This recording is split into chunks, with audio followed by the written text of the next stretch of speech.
Hello everyone, welcome to MPPSC Utkarsh channel. आप सभी का यहाँ बहुत बहुत स्वागत है। आज हम बात करने वाले हैं भारत के भूगोल के अंतर्गत उत्तर भारत के मैदान की। पर उत्तर भारत के मैदान को हम समझें उसके पहले हमें पता होना चाहिए कि भारत का भौतिक विभाजन 5 प्रमुख आधारों पर किया गया है और ये 5 प्रमुख भाग क्रमशः हिमालय पर्वत श्रृंखला, उत्तर भारत का विशाल मैदान, प्रायद्वीपीय पठार, तटीय मैदान और द्वीप समूहों के रूप में दृष्टिगोचर होते हैं। इनमें सबसे प्रमुख है मैदान, जहां पर लोगों का निवास होता है, जहां लोग कृषिगत कार्य करते हैं। तो शुरुआत करते हैं मैदान की। तो सबसे पहले हमें पता होना चाहिए आखिरकार मैदान है क्या। तो ऐसी समतल और विस्तृत संरचना जो 200 मीटर से कम ऊंची हो, जिसका निर्माण अपर्दन, निक्षेपण और विवर्तनिकी प्रक्रिया के द्वारा संभव हो, ऐसे क्षेत्रों को मैदान कहा जाता है। ये मैदान कृषिगत कार्यों, जीवन यापन और पर्यटन के लिए प्रमुख होते हैं। दुनिया के अधिकांश क्षेत्रों में इनका क्षेत्र होता है, जैसे गंगा का मैदान, ब्रह्मपुत्र का मैदान, हंगरी का मैदान जो यूरोप में है। इसके अलावा यहां अनेक स्थलाकृतियां भी पाई जाती हैं, जैसे गोखुर झील। हम बात कर रहे थे उत्तर भारत के मैदान की, और उत्तर भारत के मैदान का जो निर्माण हुआ है वो हिमालयीन और कुछ मात्रा में प्रायद्वीपीय नदियों से हुआ है। मान लेते हैं हिमालयीन नदियों में एक नदी है गंगा नदी, और गंगा नदी का जो कोर्स है वो प्रमुख रूप से आप देख सकते हैं 3 प्रमुख भागों में यहां दिखाई दे रहा है। सबसे पहले आप देख रहे हैं ये जो पर्वतीय इलाका है, इस पर्वतीय इलाके को कहा जाता है अपर कोर्स। इस क्षेत्र में जो नदियां हैं तीव्र गति से बहती हैं, क्योंकि पर्वतीय ढाल का इलाका होता है। यहां पर नदियां जलप्रपातों का निर्माण करती हैं। आप ऐसा सोच लीजिए 80 किलोमीटर प्रति घंटे की रफ्तार से आप गाड़ी चला रहे हैं। तो जब आप गाड़ी चला रहे होंगे तो आप दाएं बाएं ना देखकर फोकस में देख रहे होंगे, फ्रंट में देख रहे होंगे। इससे होगा ये कि आप सीधे देखेंगे तो डायरेक्शन सीधा होगा। वैसे ही जब नदियां तीव्र ढाल के साथ बहती हैं तो लंबवत वर्टिकल इरोजन यहां पर करती हुई दिखाई देती हैं। इसके बाद जब नदियां पर्वतीय इलाकों से निचले क्षेत्रों में पहुंचती हैं तो उसे कहा जाता है मिडिल कोर्स। यहीं से मैदानों का निर्माण प्रारंभ होता है, उत्पत्ति होती है, जो लोअर कोर्स में जाकर समाप्त होती है। तो प्रारंभ करते हैं दोस्तों, पहले कोर्स के बारे में देखते हैं जिसे कहा जाता है अपर कोर्स। तो आप देख सकते हैं जो ये अपर कोर्स है ये पर्वतीय क्षेत्र दिखाई देता है। इस पर्वतीय क्षेत्र में मान लेते हैं ये गंगा नदी का उद्गम क्षेत्र है। तो गंगा नदी जब उद्गमित होगी तो तीव्र ढाल के कारण तेजी से आगे बढ़ रही है। तेज ढाल से बढ़ने के कारण वर्टिकल लंबवत अपर्दन करेगी, और लंबवत अपर्दन करने के साथ साथ बड़े और छोटे कंकड़ पत्थरों को भी अपने साथ लुढ़काकर निचले ढलान क्षेत्रों की ओर आगे बढ़ा देगी। तो गंगा नदी इन क्षेत्रों के निकट या कोई भी पर्वतीय नदी अपने अपर कोर्स के क्षेत्रों के निकट जल प्रपातों का निर्माण कर सकती है। इसके बाद जो द्वितीय क्षेत्र होता है इसे कहा जाता है मिडिल कोर्स। अब आप देख सकते हैं ये जो मिडिल कोर्स आपके सामने है, यहां पर जो नदी का ढाल है वो अपेक्षाकृत कम हो गया है। ढाल अपेक्षाकृत कम होने के कारण होगा यह कि अवसादों की मात्रा बढ़ गई है। अब नदी यहां लंबवत अपर्दन की जगह क्षैतिज अपर्दन करेगी, और जब यहां क्षैतिज अपर्दन नदी करेगी तो अवसादों को इकट्ठा करना चालू कर देगी। यह कह सकते हैं कि यह जो मिडिल कोर्स का क्षेत्र है यहां पर नदी अपर्दन के साथ साथ निक्षेपण, इरोजन के साथ सेडिमेंटेशन या डिपोजिशन का काम भी करती चलेगी। तो होगा ये जब नदियों में ढाल कम होगा तो नदी विसर्पण करेगी, मेंडरिंग करेगी, और जब विसर्पण करते हुए इसमें पानी की मात्रा कम होने लगेगी तो पानी की मात्रा के कम होने से ये अपनी जो गति है उसको भी धीमा करेगी और अपने ढाल के रास्ते को भी सीमित करेगी। अब जब अपने मार्ग को सीमित करने लगेगी तो होगा ये कि अपने पुराने मार्ग में जल का क्षेत्र तो रह जाएगा। इसी क्षेत्र में उपस्थित होते हैं ऑक्सबो लेक, जिसे हम कहते हैं गोखुर लेक, जैसे गंगा नदी द्वारा बिहार में बनाई गई कनवर झील। तो इन प्रकार की स्थलाकृतियों का क्षेत्र मिडिल कोर्स में देखने को मिलता है। अब बात करते हैं दोस्तों तीसरे क्षेत्र की, जिसे कहा जाता है लोअर कोर्स। लोअर कोर्स वह क्षेत्र है जहां नदियां केवल और केवल निक्षेपण डिपोजिशन का काम करती हैं। आप देख पा रहे होंगे इस ग्राफ वीडियोस पे, प्रेजेंटेशन पे, कि यहां पर नदियां अवसादों को इकट्ठा कर रही हैं। चूंकि ढाल बहुत कम हो चुका है, इसीलिए निक्षेपण करने के कारण नदियां अलग अलग छोटी छोटी डिस्ट्रीब्यूटरीज, वितरिकाओं में बदल गई हैं। और वितरिकाओं में परिवर्तित होने के बाद ये जो क्षेत्र है, ये सीधे समुद्र में नदियां विलुप्त हो जाती हैं। लोअर कोर्स में नदियों द्वारा दो प्रकार की प्रमुख स्थलाकृतियों का निर्माण किया जाता है। एक है डेल्टा, दूसरी है एस्चुरी। अब डेल्टा और एस्चुरी में क्या अंतर है, चलिए ये देख लेते हैं। तो जब बड़ी बड़ी विशाल नदियां अपने साथ विशाल मात्रा में अपने साथ निक्षेपित पदार्थों को लेकर आती है, अवसादों को लेकर आती हैं, तो उन्हें इकट्ठा करती जाती हैं। और इकट्ठा करने के कारण जो विभिन्न वितरिकाओं का क्षेत्र यहां पर बनकर तैयार होता है, जहां पर यह त्रिभुजाकार संरचना बनकर रेडी होती है, यही डेल्टा कहलाती है। यह अंतिम अवस्था में नदी द्वारा बनाई जाने वाली स्थलाकृति है। यह लगभग समतल होती है। यहां निवास करना, पर्यटन करना, कृषिगत कार्य करना सब संभव होता है। उदाहरण के लिए गंगा और ब्रह्मपुत्र नदी द्वारा बनाया गया सुंदरवन का डेल्टा, जो भारत के पश्चिम बंगाल और बांग्लादेश में स्थित है। वहीं यदि हम एस्चुरी की बात करें दोस्तों, तो एस्चुरी का क्षेत्र जो है, या एस्चुरी की जो स्थलाकृति है, वो इससे थोड़ी सी भिन्न होती है। होता क्या है इसे आप समझिएगा। जब छोटी छोटी नदियां, अपेक्षाकृत छोटी नदियां अपने साथ अवसादों को लेकर आती हैं, तो इनके पास बड़ी मात्रा में अवसाद नहीं होते। साथ ही ये नदियां तीव्रता के साथ बहती हैं।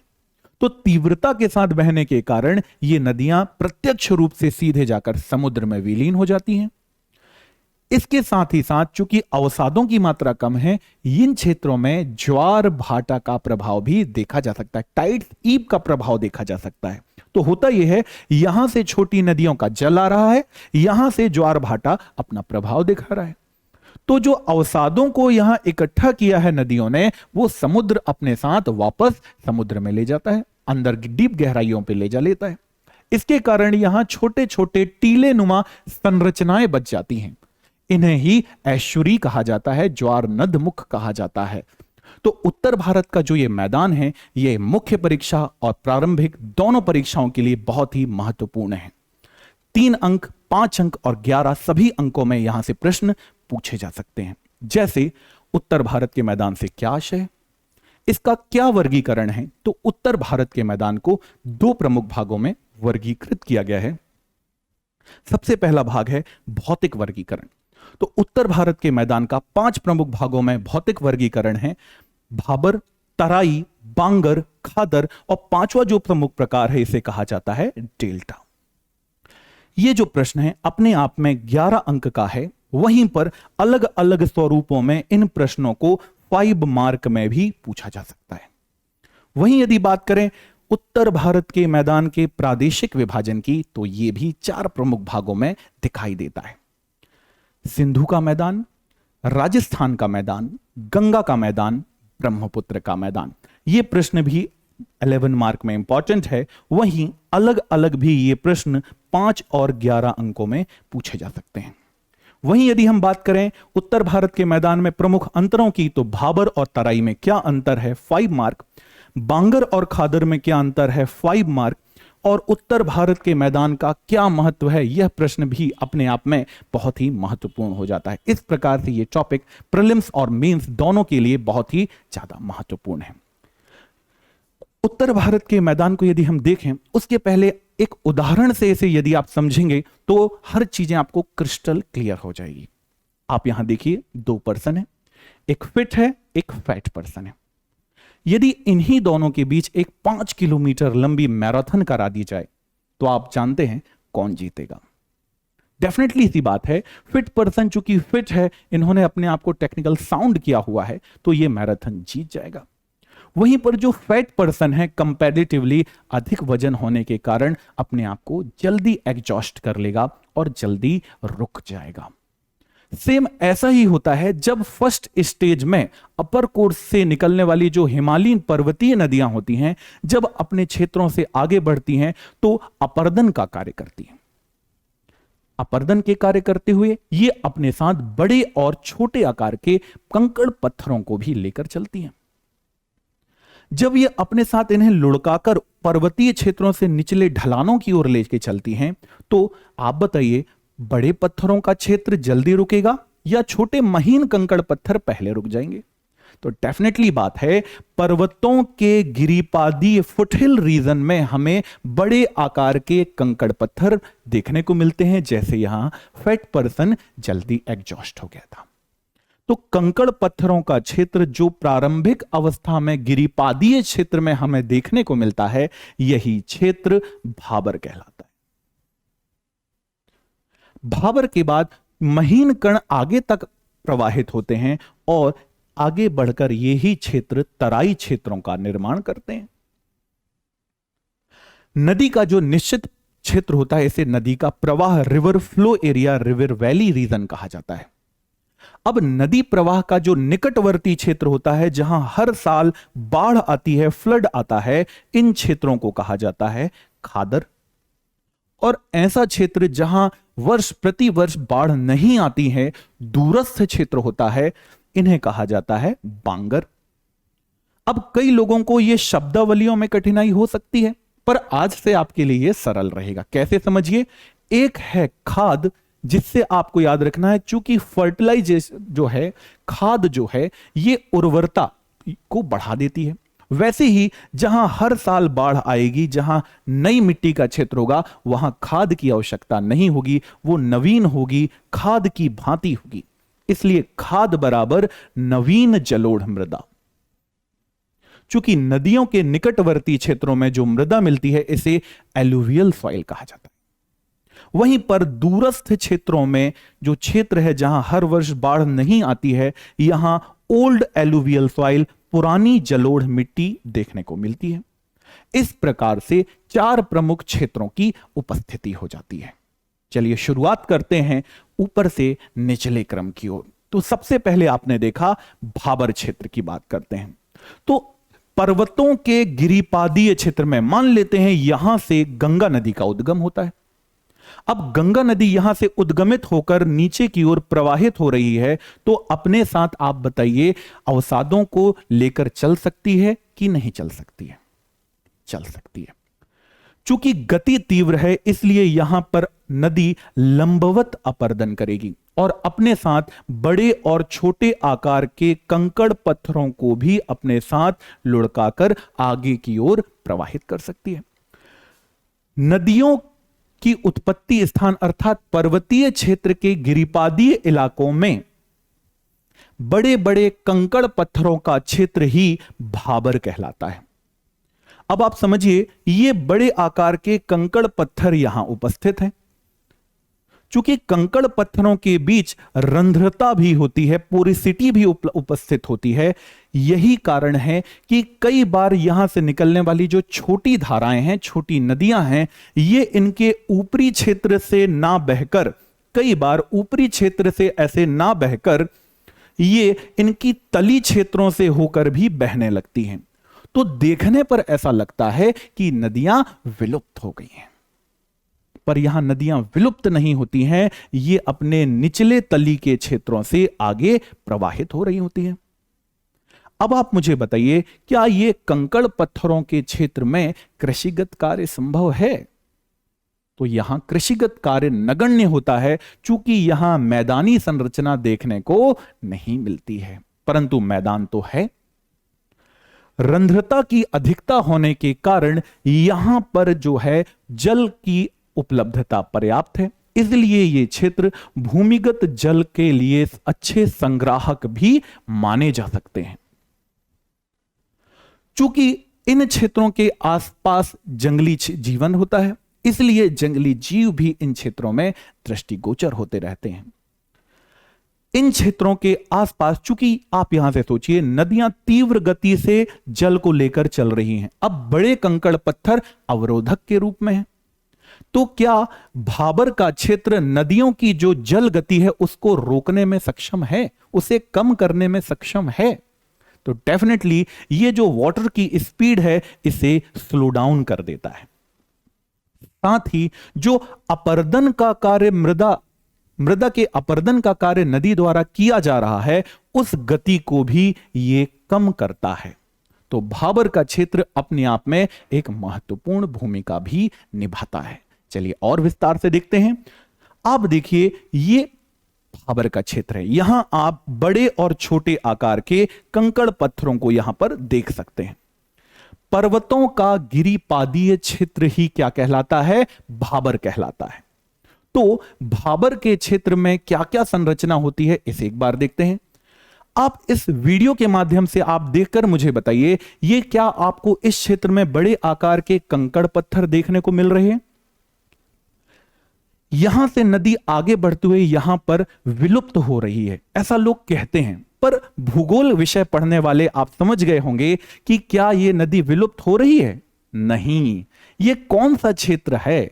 तो ये भाबर का क्षेत्र है। चूंकि यहां रंध्रता अधिक है, इसीलिए नदियों का जो जल है वो ऊपर से ना बहकर निचली तली से होते हुए आगे की ओर बह रहा है। तो ये कोई आठवां अजूबा नहीं है जिससे आप परेशान हो जाएं। ये सिंपलिस्टिक बात है जो भाबर क्षेत्र में हमको दिखाई देती है। अब हम बात करते हैं भाबर क्षेत्र में और क्या क्या चीजें हमें देखने को मिल सकती है। तो सबसे पहला है भाबर की लोकेशन। तो भाबर क्षेत्र प्रमुख रूप से हिमालय पर्वत के गिरिपादीय क्षेत्र में उपस्थित होता है। तो यहां इसे हम नोट डाउन भी करते चलते हैं कि यह क्षेत्र हिमालय पर्वत के पर्वतीय क्षेत्रों के गिरिपदीय क्षेत्र में उपस्थित होता है।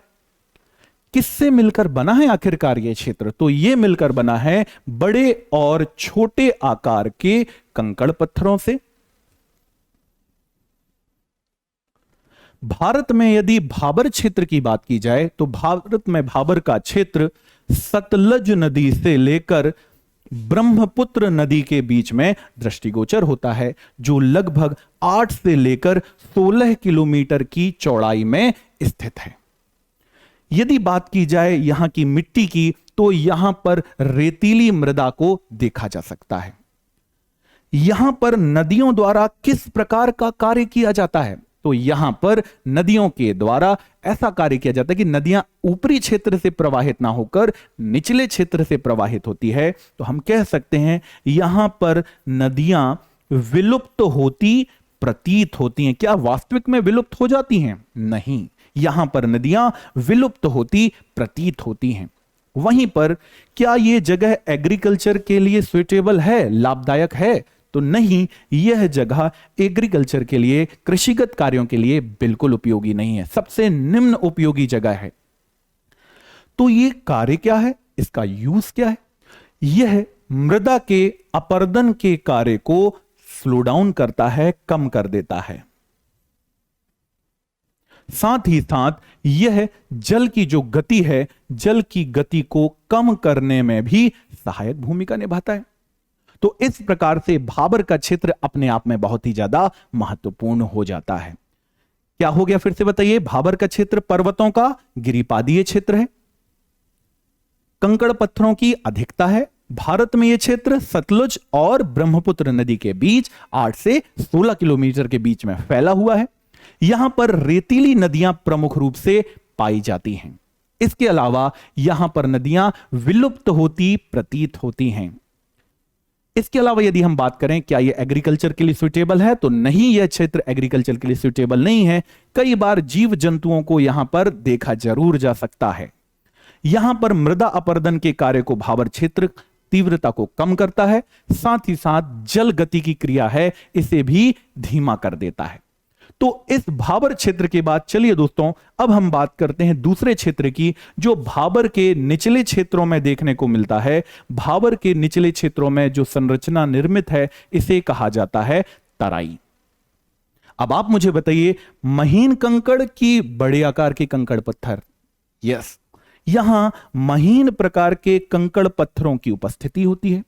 साथ ही यहां पर रंध्रता जो है वह भाबर क्षेत्र की अपेक्षा कम होती है। पोरिसिटी चूंकि कम होती है, इसलिए जो नदियां यहां विलुप्त हो गई थी वो नदियां यहां पर आकर पुनः प्रकट हो जाती हैं। तो यह बहुत ही महत्वपूर्ण प्रीलिम्स प्रश्न बनता है, किस क्षेत्र में आकर नदियां पुनः प्रकट हो जाती हैं? तो आंसर होगा तराई। विलुप्त कहां हुई थी? भाबर। चूंकि इस क्षेत्र में जल की पर्याप्तता होती है, इसलिए फ्लोरा और फौना दोनों यहां पर्याप्त मात्रा में होती है। जैव विविधता, पर्याप्तता देखी जा सकती है। इसीलिए निकटवर्ती क्षेत्रों में भी गन्ना, धान जैसी फसलों का उत्पादन भी संभव हो पाता है। पर तराई का जो क्षेत्र है, चूंकि पानी की पर्याप्तता है, इसलिए तराई का क्षेत्र मूल रूप से किस प्रकृति का होता है? मडी रीजन होता है, दलदली प्रकृति का होता है। ऐसा सोचिए, बरसात के समय में जब आपके और मेरे घरों के आसपास जब पानी इकट्ठा हो जाता है तो उसमें मक्खी मच्छर हो जाते हैं। तो सोचिए, ये जो तराई का क्षेत्र है, ये तराई का क्षेत्र तो वर्ष भर पानी यहां इकट्ठा होता है। तो हमेशा आपको याद रखना है कि तराई के क्षेत्र में स्वास्थ्य संबंधी समस्या मच्छर मक्खियों के द्वारा उत्पन्न की जाती है। यही कारण है कि यूपी और बिहार का जो तराई क्षेत्र है, यहां पर स्वास्थ्य संबंधी समस्याएं हमेशा देखने को मिलती है। हॉस्पिटल हमेशा फुल मिलेंगे हमें। तो तराई का क्षेत्र बहुत ही ज्यादा महत्वपूर्ण हो जाता है। पर यदि मुख्य परीक्षा के दृष्टिकोण से यदि हम देखें तो क्या क्या चीजें इसके लिए महत्वपूर्ण हैं, तो आप देखिए, ये छोटे आकार के महीन कंकड़ पत्थरों से निर्मित क्षेत्र है जिसे हम कहते हैं तराई। और तराई के क्षेत्र में क्या क्या चीजें हमारे लिए महत्वपूर्ण हैं, चलिए इसकी शुरुआत करते हैं। तो आप मुझे बताइएगा, तराई के क्षेत्र की यदि हम बात करें तो इसके लोकेशन, इसकी अवस्थिति कहां पर है? किस क्षेत्र का निचला क्षेत्र है ये? तो ये क्षेत्र मुख्य रूप से भाबर का निचला क्षेत्र है। यहां पर किस प्रकार की स्थलाकृति पाई जाती है? तो यह क्षेत्र मूल रूप से किस प्रकार का है? दलदली प्रकार का है। यहां पर चौड़ाई कितनी है? तो इस भारत में यह क्षेत्र लगभग 10 से लेकर 20 किलोमीटर तक चौड़ा दिखाई देता है। जो नदियां भाबर में जाकर विलुप्त हो गई थी, वो नदियां यहां पर पुनः क्या हो जाती हैं? प्रकट हो जाती हैं। तो नदियां यहां पुनः प्रकट होती प्रतीत होती हैं। यहां की मिट्टी जो है, यहां की जो मिट्टी है, ये चीका प्रकार की मिलती है, लूमी टाइप की दिखाई देती है। तो यह क्षेत्र किस कार्य के लिए फेमस है? तो यह क्षेत्र जीव जंतुओं और वनस्पतियों के लिए मेनली फेमस होता है। फ्लोरा एंड फौनास के लिए मेनली यह क्षेत्र फेमस होता है। तो यह कार्य क्या करता है? चूंकि यहां रेत की अधिकता है, इसीलिए रेतीला क्षेत्र होने के कारण यह जो है बाढ़ की जो समस्या है, इसके रिस्क को कम करता है। It reduce the risk of flooding. इसके बाद यदि हम देखें तो यह क्षेत्र में क्या समस्याएं देखने को मिलती हैं? क्योंकि यह दलदली क्षेत्र है, दलदल से भरा हुआ है, पानी रुका हुआ है, इसीलिए यहां पर स्वास्थ्य संबंधी समस्याएं ज्यादा को देखने को मिलती हैं, वो भी मच्छर और मक्खियों के द्वारा। यदि वेजिटेशन की बात करें तो इस तराई में पानी की पर्याप्तता है, इसलिए यहां पर साल और बांस, बैम्बू के जो वृक्ष हैं, वो पर्याप्त मात्रा में देखने को मिलते हैं। उत्तर भारत के मैदान की यदि हम बात करें तो उत्तर भारत का जो तराई क्षेत्र है, यहां पर जो क्लाइमेट है, मौसम है, ये उष्ण कटिबंधीय है। ट्रॉपिकल टाइप का क्लाइमेट यहां दिखाई देता है। तो ये प्रमुख चीजें तराई क्षेत्र में हम देख सकते हैं। तो क्या क्या चीजें हमने देखी, आप बताइए मुझे। किसका गिरिपादीय क्षेत्र है या किसका निचला क्षेत्र है? भाबर का। किस क्षेत्र की उपस्थिति? दलदल की। भारत में यह क्षेत्र सतलज से ब्रह्मपुत्र के निचले इलाके में दिखता है, यूपी और बिहार में प्रमुख रूप से दिखाई देता है। इसके अलावा यदि हम बात करें तो यहां पर रेतीली मृदा होने के कारण यह बाढ़ जैसी समस्याओं को रोकने में बहुत हद तक कारगर भी है। इसके अलावा यदि हम बात करें तो यहां चीका मिट्टी के अलावा जीव जंतुओं की पर्याप्तता है। निकटवर्ती क्षेत्रों में गन्ना और धान जैसी फसलों का उत्पादन भी संभव हो पाता है। बांस और साल जैसे वृक्ष इसके निकटवर्ती क्षेत्रों में देखे जा सकते हैं।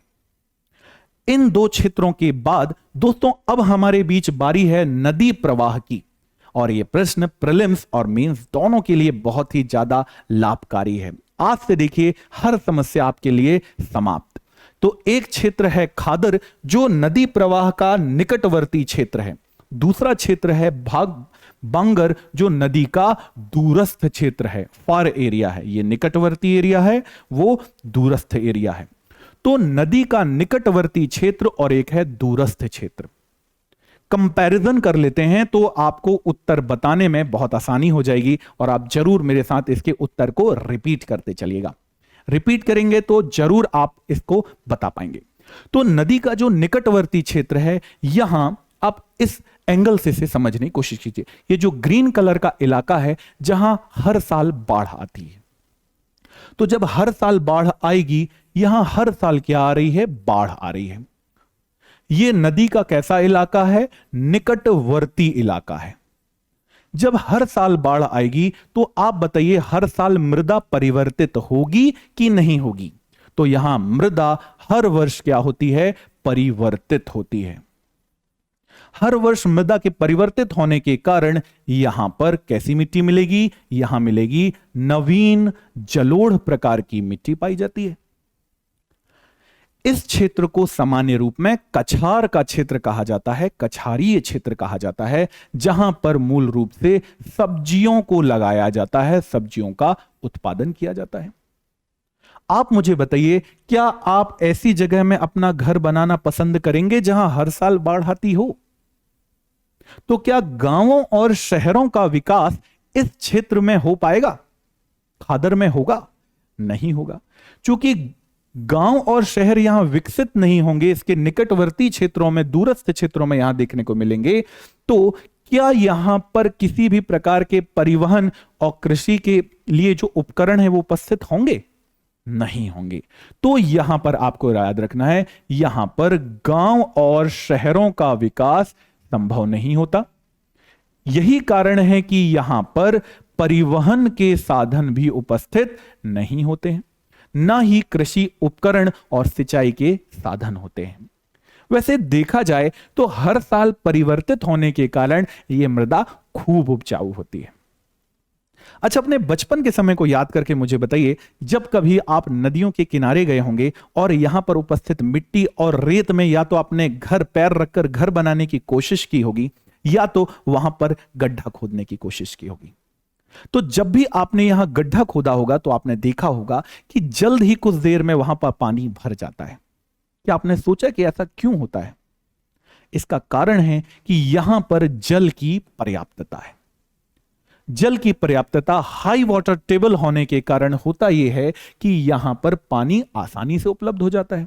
इसलिए ककड़ी, खीरा, तरबूज जैसी फसलें भी, जो सब्जियां हैं, फल हैं, इनको भी यहीं पर लगाया जाता है। वहीं पर यदि हम दूरस्थ क्षेत्र की बात करें तो इस दूरस्थ क्षेत्र को हमने देखा था भंगार के लिए से। भंगार से आशा था, भंगार माने जो पुराना सामान है, तो जो पुरानी चीज है वो दूर रखी जाती है। वैसे ही बांगर का क्षेत्र जो है वो दूरस्थ क्षेत्र है। तो आप बताइए, नदी का निकटवर्ती क्षेत्र की दूरस्थ क्षेत्र? दूरस्थ क्षेत्र। क्या हर साल बाढ़ आएगी? नहीं आएगी। जब हर साल बाढ़ नहीं आएगी तो क्या मिट्टी हर साल बदलेगी? नहीं बदलेगी। जब मिट्टी नहीं बदलेगी तो नवीन जलोढ़ की प्राचीन जलोढ़, प्राचीन ओल्ड एलुवियल सॉइल मिलेगी। यहां पर ही गांवों और शहरों का विकास होता है। जब गांव और शहर यहां बसे हैं तो परिवहन सुविधा मिलेगी, उपकरण मिलेंगे, सिंचाई के साधन मिलेंगे और यूरिया का उपयोग, उर्वरकों का उपयोग भी इसी बांगर मृदा में अधिकांश किया जाता है। हमारे खेत भी प्रमुख रूप से यहीं उपस्थित होते हैं। इसके अलावा यहां गेहूं, धान, गन्ना, दलहन, सभी तरह की फसलों को उत्पादित किया जा सकता है। तो ये थे 4 प्रमुख प्रकार जिनकी हमको चर्चा करनी थी। चलिए बात करते हैं तीसरे प्रमुख भाग की। तीसरे भाग की पूर्ण जिम्मेदारी मेरी है, चौथा आपकी ओर से रहना चाहिए दोस्तों। तो बताइए, सबसे पहले बात करते हैं लोकेशन, नदी का निकटवर्ती की दूरस्थ क्षेत्र। तो डेफिनेटली ये कैसा क्षेत्र है? निकटवर्ती क्षेत्र है। कैसी मिट्टी? नवीन की पुरानी? यस, तो यहां पर न्यू एलुवियल सॉइल, नवीन जलोढ़ मिट्टी दिखाई देती है। क्या यह मिट्टी हर साल परिवर्तित होगी? जी हां, यह हर साल परिवर्तित होगी। क्या यहां हर साल बाढ़ आएगी? तो डेफिनेटली हां, हर साल यहां बाढ़ आएगी। सॉइल की प्रकृति कैसी है? तो यह यहां की जो सॉइल है, बांगर की अपेक्षा, बांगर माने दूर, खादर माने पास, तो यह जो सॉइल है, यह जो मिट्टी है, यह बांगर की अपेक्षा अधिक उपजाऊ है। वहीं पर देखें, कंपैरिजन करें बांगर क्षेत्र से, बांगर माने दूर का इलाका, तो यदि जल संभरण की बात करें, जल की उपलब्धता की बात करें, तो आप बताइए वाटर टेबल कहां का ज्यादा होगा? खादर का जो पास में है, यह बांगर का जो दूर है।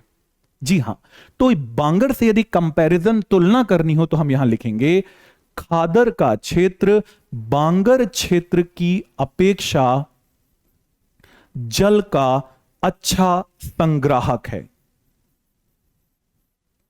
क्लियर? और बांगर में क्या लिखेंगे? यदि बांगर का प्रश्न होता तो हम लिखते बांगर का क्षेत्र खादर की अपेक्षा जल का कम अच्छा संग्राहक है। डेवलपमेंट, तो बताइए क्या हर साल बाढ़ आने वाले क्षेत्रों में गांव और शहर बसे होंगे?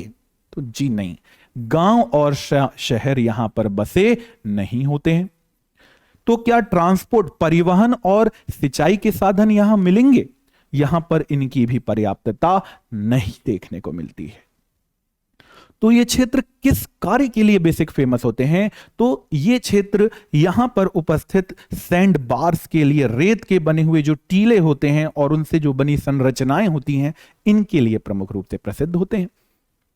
इनका केवल और केवल प्रमुख रूप से उपयोग एग्रीकल्चर, कृषिगत कार्यों के लिए किया जाता है। इसके अलावा पंजाब में इसे बेट के नाम से जाना जाता है। तो बहुत ही महत्वपूर्ण प्रीलिम्स का प्रश्न है, बेट क्या है? 3 मार्क में भी आ सकता है, व्हाट इज बेट? तो बेट पंजाब में नदी के निकटवर्ती क्षेत्रों को बेट के नाम से जाना जाता है। तो यह हो गया दोस्तों तीसरा क्षेत्र जो नदी का निकटवर्ती क्षेत्र था।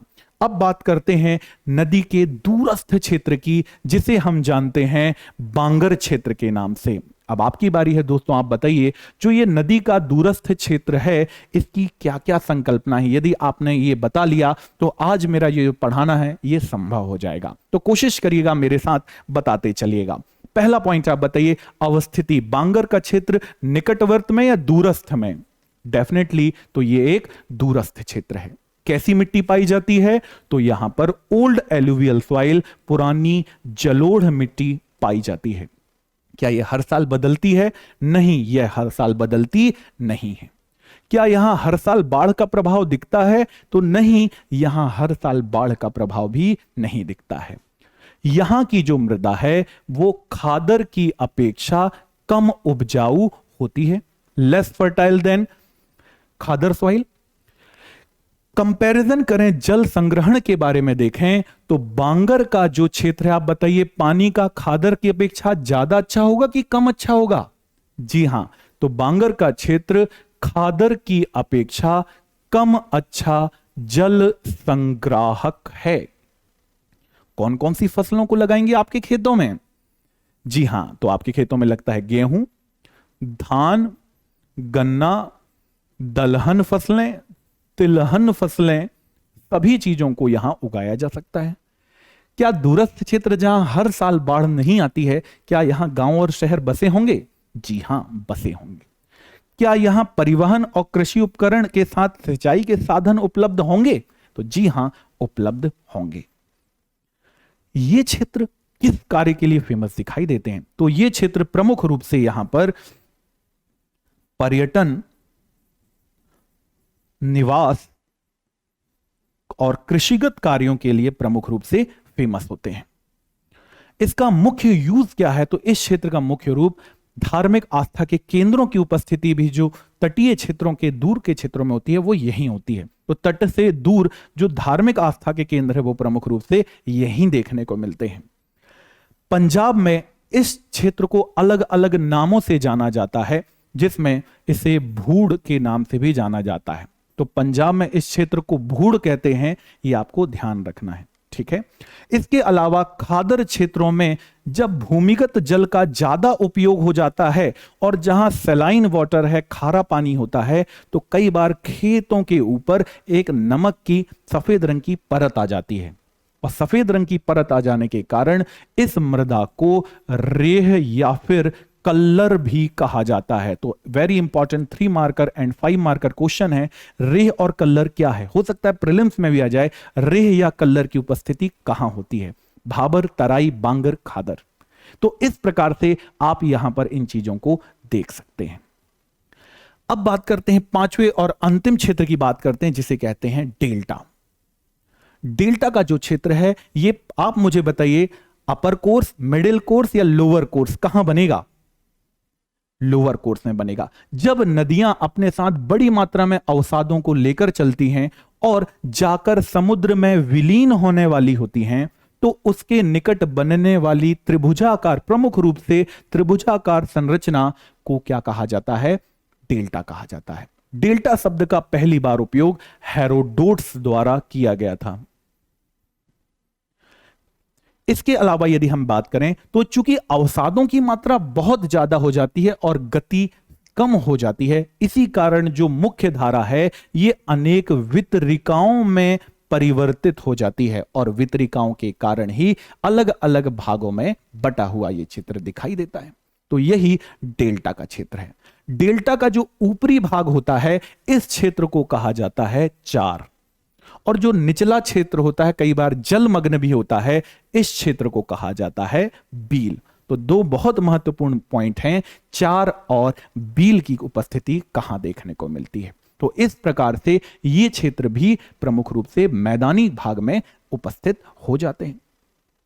अंत में यदि डेल्टाई भागों की प्रमुख बात की जाए तो डेल्टा की उपस्थिति कहां होती है? तो ऐसा क्षेत्र जहां नदियां समुद्र में मिलने वाली होती है, उन क्षेत्रों के निकट ये दिखाई देते हैं। सबसे पहले इसका उपयोग हेरोडोटस द्वारा किया गया था।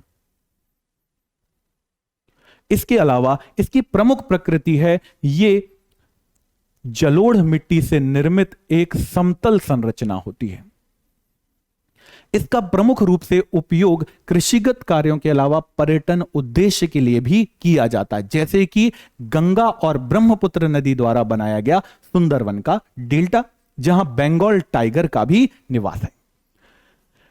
ये प्रमुख रूप से इसलिए फेमस होते हैं क्योंकि यहां पर नदियां अनेक भागों में विभाजित हो जाती हैं। यहां पर से मछली पालन, पर्यटन जैसे विविध कार्यों को अंजाम दिया जा सकता है।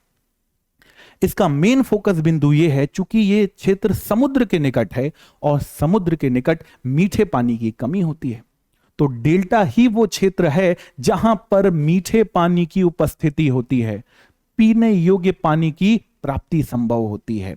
इसके अलावा यदि हम बात करें तो यहां पर मेन सोर्स क्या है? तो यहां पर निकटवर्ती क्षेत्रों में आप देखिए, यहां पर अनेक प्रकार की समुद्री वनस्पतियां भी पाई जाती, जिन्हें हम मैनग्रोव के नाम से जानते हैं।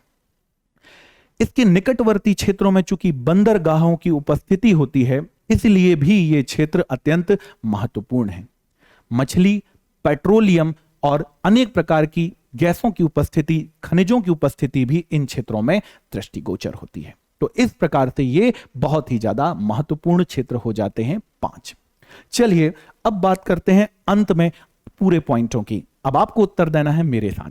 बताइए, छोटे महीन कंकड़ पत्थरों की उपस्थिति का क्षेत्र तराई, नदियां विलुप्त होती प्रतीत होती हैं भाबर, पुरानी जलोढ़ मिट्टी का क्षेत्र बांगर, नवीन जलोढ़ मिट्टी का क्षेत्र खादर, गांवों और शहरों का विकास संभव है, पॉसिबल है बांगर,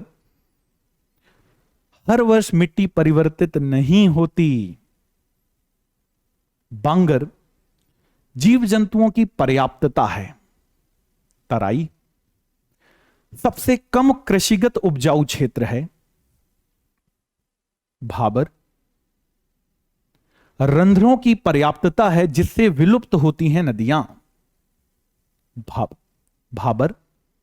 इस प्रकार से अनेक प्रश्न प्रीलिम्स और मेंस में इसमें से पूछे जा सकते हैं। तो उम्मीद करता हूं कि जो आज हमने ये टॉपिक पढ़ा है, आपने एमपीपीएससी उत्कर्ष इस चैनल पे आपको ये समझ आया होगा। लगातार इस टॉपिक की आप प्रैक्टिस कीजिए, डेफिनेटली आप हर क्वेश्चन को सॉल्व कर पाएंगे। आपसे मिलते हैं अगले वीडियो में, जुड़े रहिए हमारे साथ। जय हिंद, जय भारत।